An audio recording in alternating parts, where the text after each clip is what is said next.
Hello friends, welcome back to Charvi's kitchen. So ಇವತ್ತು ನಮ್ಮ ಚಾನಲಲ್ಲಿ ಸೂಜಿ ರವೆ ಹಾಗೂ ಆಲೂಗಡ್ಡೆನ ಯೂಸ್ ಮಾಡಿ ಒಂದು ಸೂಪರ್ ಟೇಸ್ಟಿಯಾಗಿರುವ ಸ್ನ್ಯಾಕ್ಸ್ ರೆಸಿಪಿ ಯಾವ ರೀತಿ ಮಾಡೋದಂತ ಹೇಳಿ ನೋಡೋಣ. ತುಂಬಾ ರುಚಿಯಾಗಿರುತ್ತೆ, ಕ್ರಿಸ್ಪಿಯಾಗಿ ಹಾಗೂ ಅಷ್ಟೇ ಈಸಿಯಾಗಿ ಕೂಡ ಮಾಡ್ಕೋಬೋದು. ಮಕ್ಕಳಿಂದ ಹಿಡಿದು ದೊಡ್ಡವರವರೆಗೂ ಎಲ್ಲರೂ ಇಷ್ಟಪಟ್ಟು ತಿಂತಾರೆ. ಸೊ ಹಾಗಾದರೆ ಬನ್ನಿ ಪ್ರಾಸೆಸ್ ನೋಡೋಣ. ಮೊದಲಿಗೆ ಇಲ್ಲಿ ಪ್ಯಾನ್ ತಗೊಂಡು 1 ಟೇಬಲ್ ಸ್ಪೂನ್ ಆಗೋಷ್ಟು ಆಯಿಲ್ ಯೂಸ್ ಮಾಡ್ತಾ ಇದ್ದೀನಿ. ಆಯಿಲ್ ಹೀಟ್ ಆದ ನಂತರ ಇಲ್ಲಿ 1 ಟೇಬಲ್ ಸ್ಪೂನ್ ಆಗೋಷ್ಟು ಸಾಸಿವೆ ಹಾಗೂ 1 ಟೇಬಲ್ ಸ್ಪೂನ್ ಆಗೋಷ್ಟು ಜೀರಿಗೆ ಆ್ಯಡ್ ಮಾಡ್ತಾ ಇದ್ದೀನಿ. ಇನ್ನು ಸ್ವಲ್ಪ ಹೀಗೆ ಫ್ರೈ ಮಾಡ್ಕೊಳ್ಳೋಣ. ಈಗ ಇಲ್ಲಿ ಬಿಳಿ ಎಳ್ಳನ್ನು 1 ಟೇಬಲ್ ಸ್ಪೂನ್ ಆಗೋಷ್ಟು ಆ್ಯಡ್ ಮಾಡ್ತಾ ಇದ್ದೀನಿ. ಸೊ ಈ ಎಳ್ಳು ಅನ್ನೋದು ಸ್ವಲ್ಪ ಚಿಟಪಟ ಅನ್ನೋವರೆಗೂ ಈ ರೀತಿ ಫ್ರೈ ಮಾಡ್ಕೋಬೇಕಾಗುತ್ತೆ. ಸೊ ತುಂಬ ಬೇಯಿಸೋಕ್ಕೆ ಹೋಗಬೇಡಿ, ಲೈಟಾಗಿ ಫ್ರೈ ಮಾಡಿಕೊಂಡ್ರೆ ಸರೋಗುತ್ತೆ. ಈಗ ಇದರಲ್ಲಿ 1 ಗ್ರೀನ್ ಚಿಲ್ಲಿಯನ್ನು ಈ ರೀತಿ ಸಣ್ಣದಾಗಿ ಕಟ್ ಮಾಡಿ ಆ್ಯಡ್ ಮಾಡ್ತಾ ಇದ್ದೀನಿ. ಇದು ಅಷ್ಟು ಸ್ವಲ್ಪ ಫ್ರೈ ಆಗೋವರೆಗೂ ಈ ರೀತಿ ಲೋ ಫ್ಲೇಮ್ನಲ್ಲಿಟ್ಟು ಹುರ್ಕೋಬೇಕಾಗುತ್ತೆ. ಇದೀಗ ಫ್ರೈ ಆಗಿದೆ. ಈಗ ಇದರಲ್ಲಿ 2 ಕಪ್ಪಷ್ಟು ನಾನು ನೀರನ್ನು ಆ್ಯಡ್ ಮಾಡ್ತಾ ಇದ್ದೀನಿ.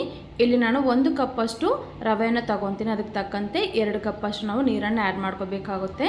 ಈಗ ಇದರಲ್ಲಿ 1 ಟೇಬಲ್ ಸ್ಪೂನ್ ಆಗೋಷ್ಟು ರೆಡ್ ಚಿಲ್ಲಿ ಫ್ಲೇಕ್ಸ್ ಆ್ಯಡ್ ಮಾಡ್ತಾ ಇದ್ದೀನಿ ಹಾಗೂ ರುಚಿಗೆ ತಕ್ಕಷ್ಟು ಉಪ್ಪು. ಸೊ ಇದನ್ನೆಲ್ಲ ಹಾಕಿ ನೀಟಾಗಿ ಒಂದ್ಸಲ ಮಿಕ್ಸ್ ಮಾಡ್ಕೊಳ್ಳೋಣ. ನೀರು ಅನ್ನೋದು ಚೆನ್ನಾಗಿ ಕುದಿ ಬರಬೇಕು. ಇಲ್ಲಿ ನೋಡಿ ನಾನು ತೋರಿಸ್ತಾ ಇದ್ದೀನಿ, ಈ ರೀತಿ ಬಬಲ್ಸ್ ಬರಬೇಕು, ಅದುವರೆಗೂ ನಾವು ಕುಕ್ ಮಾಡ್ಕೋಬೇಕಾಗುತ್ತೆ. ಸೊ ಇನ್ನೊಂದ್ಸಲ ನೀಟಾಗಿ ಈ ರೀತಿ ಮಿಕ್ಸ್ ಮಾಡ್ಕೊಳ್ಳೋಣ. ಈಗ ಫ್ಲೇಮ್ನ ಕಂಪ್ಲೀಟಾಗಿ ಲೋನಲ್ಲಿಟ್ಟು ರವೆ ಅನ್ನೋದು ಆ್ಯಡ್ ಮಾಡ್ಕೋಬೇಕಾಗುತ್ತೆ. ಇಲ್ಲಿ ನೋಡಿ 1 ಕಪ್ಪು ರವೆಯನ್ನು ತೊಗೊತಾ ಇದ್ದೀನಿ. ರವೆ ಅನ್ನೋದು ಒಂದೇ ಸಲ ಹಾಕಬಾರ್ದು, ಈ ರೀತಿ ಸ್ವಲ್ಪ ಸ್ವಲ್ಪ ಆ್ಯಡ್ ಮಾಡ್ತಾ ಕೈ ಬಿಡದೆ ಮಿಕ್ಸ್ ಮಾಡ್ತಾ ಬರಬೇಕು, ಇಲ್ಲ ಗಂಟು ಕಟ್ಟೋ ಚಾನ್ಸಸ್ ಇರುತ್ತೆ. ಇಲ್ಲಿ ನೋಡಿ, ಸೊ 1 ಕಪ್ಪು ರವೆಗೆ ಅನ್ನೋದು ನಿಮಗೆ 2 ಕಪ್ಪಷ್ಟು ನೀರು ಪರ್ಫೆಕ್ಟಾಗಿರುತ್ತೆ. ನೀವು ಎಷ್ಟು ಕಪ್ಪು ರವೆ ತೊಗೊತೀರೋ ಅದಕ್ಕೆ ಡಬಲ್ ಆಗಿ ನೀರನ್ನು ತೊಗೋಬೇಕಾಗುತ್ತೆ. 1 ರಿಂದ 2 ನಿಮಿಷ ಸರೋಗುತ್ತೆ ಈ ರವೆ ಅನ್ನೋದು ಕುಕ್ ಆಗೋದಕ್ಕೆ. ಇಲ್ಲಿ ನೋಡಿ ಸ್ವಲ್ಪ ಸ್ವಲ್ಪ ಗಟ್ಟಿ ಆಗ್ತಾ ಬರ್ತಿದೆ. ಸೊ ಕಂಪ್ಲೀಟಾಗಿ ಫ್ಲೇಮ್ ಅನ್ನೋದು ಲೋನಲ್ಲಿಟ್ಟು ಈ ರೀತಿ ಕುಕ್ ಮಾಡ್ತಾ ಬರಬೇಕು. ಇಲ್ಲಿ ನೋಡಿ ಕೈ ಬಿಡದೆ ಮಿಕ್ಸ್ ಮಾಡ್ತಾ ಬರಬೇಕು. ಇದು ಇವಾಗ ಪರ್ಫೆಕ್ಟಾಗಿ ರೆಡಿ ಆಗಿದೆ. ಮುಚ್ಚಳ ಇಟ್ಟು ನಾವು ಸ್ಟವ್ ಆಫ್ ಮಾಡ್ಕೊಂಬಿಡೋಣ. ಒಂದು 5 ನಿಮಿಷ ಹಾಗೆ ತಣ್ಣಗಾಗೋದಕ್ಕೆ ಬಿಡೋಣ. ಈಗ ಇಲ್ಲಿ ನೋಡಿ ಕಂಪ್ಲೀಟಾಗಿ ತಣ್ಣಕ್ಕಾಗಿಲ್ಲ, ಸ್ವಲ್ಪ ವಾಮಾಗಿರೋವಾಗೆ ಒಂದು ಪ್ಲೇಟ್ಗೆ ಟ್ರಾನ್ಸ್ಫರ್ ಮಾಡ್ಕೋಬೇಕಾಗುತ್ತೆ. ನೀಟಾಗಿ ಒಂದು ಸಲ ಮಿಕ್ಸ್ ಮಾಡ್ಕೊಳ್ಳಿ. ಇಲ್ಲಿ ನೋಡಿ ಟೆಕ್ಸ್ಚರ್ ಅನ್ನೋದು ಪರ್ಫೆಕ್ಟಾಗಿ ಬಂದಿದೆ. ಈಗ ಇದರಲ್ಲಿ 1-2 ಆಲೂಗಡ್ಡೆನ ತೊಗೊಂಡಿದ್ದೀನಿ, ಅದನ್ನು ಬಾಯ್ಲ್ ಮಾಡಿ ಹಾಗೂ ಇಲ್ಲಿ ನೋಡಿ ತುರಿದು ಹಾಕ್ತಾ ಇದ್ದೀನಿ. ನೀವು ಹಾಗೆ ಬೇಕಾದರೆ ಕೈಯಲ್ಲಿ ಇಸ್ಕಿ ಕೂಡ ಹಾಕ್ಕೋಬಹುದು. ಸೊ ತುರಿದು ಹಾಕೋದ್ರಿಂದ ಯಾವುದೇ ರೀತಿ ಗಂಟಿಲ್ಲದೆ ಚೆನ್ನಾಗಿ ಬರುತ್ತೆ. ಹಾಗೂ ಅರ್ಧ ಕಪ್ಪಷ್ಟು ಇಲ್ಲಿ ಕೊತ್ತಂಬರಿ ಸೊಪ್ಪನ್ನು ಸಣ್ಣದಾಗಿ ಕಟ್ ಮಾಡಿ ಆ್ಯಡ್ ಮಾಡ್ತಾ ಇದ್ದೀನಿ. ಇದನ್ನೆಲ್ಲ ಹಾಕಿ ನೀಟಾಗಿ ಒಂದ್ಸಲ ಮಿಕ್ಸ್ ಮಾಡ್ಕೊಳ್ಳೋಣ. ಇಲ್ಲಿ ನಾವು ಉಪ್ಪನ್ನು ಕೂಡ ಟೇಸ್ಟ್ ನೋಡ್ಬೋದು. ಏನಾದರೂ ನಿಮಗೆ ಸ್ವಲ್ಪ ಸಾಕಾಗಿಲ್ಲ ಅಂದರೆ ಆ್ಯಡ್ ಮಾಡ್ಕೋಬೋದು. ಇಲ್ಲಿ ನನಗೆ ಪರ್ಫೆಕ್ಟಾಗಿ ಇದೆ ಉಪ್ಪು ಅನ್ನೋದು. ಸೊ ನೀಟಾಗಿ ಒಂದ್ಸಲ ಈ ರೀತಿ ಮಿಕ್ಸ್ ಮಾಡ್ಕೋಬೇಕಾಗುತ್ತೆ. ಸೊ ಆಲೂಗಡ್ಡೆ ಹಾಗೂ ರವೆ ಎಲ್ಲ ಚೆನ್ನಾಗಿ ಮಿಕ್ಸ್ ಆಗದೆ ಈ ರೀತಿ ಮಿಕ್ಸ್ ಮಾಡ್ತಾ ಬರಬೇಕು. ಈಗ ಅದರಲ್ಲಿ 1 ಟೇಬಲ್ ಸ್ಪೂನ್ ಆಗೋಷ್ಟು ಆಯಿಲನ್ನು ಯೂಸ್ ಮಾಡಿ ಇನ್ನೊಂದ್ಸಲ ನೀಟಾಗಿ ಈ ರೀತಿ ಮಿಕ್ಸ್ ಮಾಡ್ಕೊಳ್ಳೋಣ. ಸೊ ಇಲ್ಲಿ ಟೆಕ್ಸ್ಚರ್ ಅನ್ನೋದು ಪರ್ಫೆಕ್ಟಾಗಿ ರೆಡಿಯಾಗಿದೆ.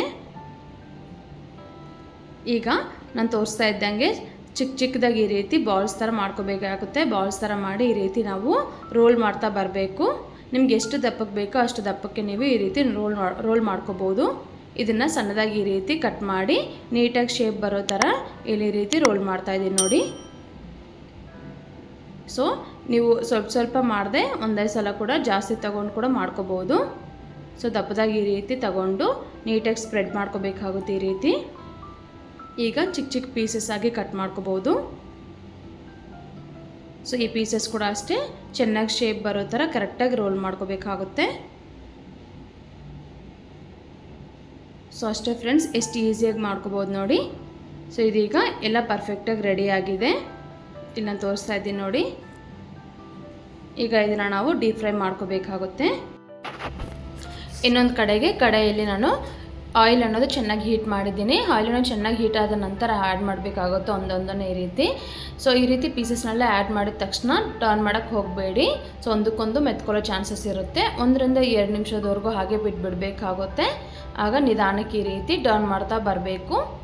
ಸೊ ಫ್ಲೇಮ್ ಅನ್ನೋದು ಮೀಡಿಯಮ್ನಲ್ಲಿಟ್ಟು ಈ ರೀತಿ ನಾವು ಮಿಕ್ಸ್ ಮಾಡ್ತಾ ಬರಬೇಕು. ಆಗ ನಿಮಗೆ 2 ಕಡೆನೂ ಚೆನ್ನಾಗಿ ಗೋಲ್ಡನ್ ಕಲರಾಗಿ ಫ್ರೈ ಆಗುತ್ತೆ. ಇಲ್ಲಿ ನೋಡಿ ಇಷ್ಟು ಮಟ್ಟಿಗೆ ಕಲರ್ ಚೇಂಜ್ ಆದರೆ ಸರಿ ಹೋಗುತ್ತೆ. ಈಗ ಇದನ್ನು ಒಂದು ಪ್ಲೇಟ್ಗೆ ಟ್ರಾನ್ಸ್ಫರ್ ಮಾಡ್ಕೊಳ್ಳೋಣ. ಈಗ ಅದೇ ರೀತಿ ಮಿಕ್ಕಿರುವ ಎಲ್ಲ ಪೀಸಸ್ನೂ ಕೂಡ ಸೇಮ್ ಪ್ರಾಸೆಸ್ನಲ್ಲಿ ನಾವು ಫ್ರೈ ಮಾಡ್ಕೋಬೇಕಾಗುತ್ತೆ. ಸೊ ನೀವು ಒಂದೇ ಸಲ ಜಾಸ್ತಿ ಅನ್ನೋದು ಆ್ಯಡ್ ಮಾಡೋಕ್ಕೆ ಹೋಗಬೇಡಿ, ಸ್ವಲ್ಪ ಸ್ವಲ್ಪ ಈ ರೀತಿ ಫ್ರೈ ಮಾಡ್ತಾ ಬರಬೇಕು. ಆವಾಗ ನಿಮಗೆ ಒಂದಕ್ಕೊಂದು ಮೆತ್ಕೊಳ್ಳೋದೆ ನೀಟಾಗಿ ಫ್ರೈ ಆಗುತ್ತೆ. ಇದೀಗ ಕಂಪ್ಲೀಟ್ ಆಗಿದೆ. ಇದನ್ನು ಕೂಡ ಒಂದು ಪ್ಲೇಟ್ಗೆ ಟ್ರಾನ್ಸ್ಫರ್ ಮಾಡ್ಕೊಳ್ಳೋಣ. ಅಷ್ಟೇ ಫ್ರೆಂಡ್ಸ್, ಎಷ್ಟೋ ರುಚಿಯಾಗಿರುವ ಕ್ರಿಸ್ಪಿಯಾಗಿರುವ ಸ್ನ್ಯಾಕ್ಸ್ ರೆಸಿಪಿ ಅನ್ನೋದು ರೆಡಿಯಾಗಿದೆ. ಐ ಹೋಪ್ ಈ ನನ್ನ ರೆಸಿಪಿ ಇಷ್ಟ ಆದರೆ ದಯವಿಟ್ಟು ಲೈಕ್ ಮಾಡಿ, ಶೇರ್ ಮಾಡಿ, ಕಮೆಂಟ್ ಮಾಡಿ. ಹಾಗೂ ನನ್ನ ಚಾನಲ್ನ ಫಸ್ಟ್ ಟೈಮ್ ನೋಡ್ದಂಗಿದ್ರೆ ದಯವಿಟ್ಟು ಸಬ್ಸ್ಕ್ರೈಬ್ ಮಾಡ್ಕೊಳ್ಳಿ. ಹಾಗೂ ಪಕ್ಕದಲ್ಲಿರುವ ಬೆಲ್ಲೈಕನ್ನ ತಪ್ಪದೇ ಕ್ಲಿಕ್ ಮಾಡಿ. ಸೊ ನಾನು ಹಾಕಿರುವ ರೆಸಿಪೀಸ್ ಎಲ್ಲ ನಿಮಗೆ ಮಿಸ್ ಆಗದೆ ಬರುತ್ತೆ. Thank you so much for watching. Bye bye.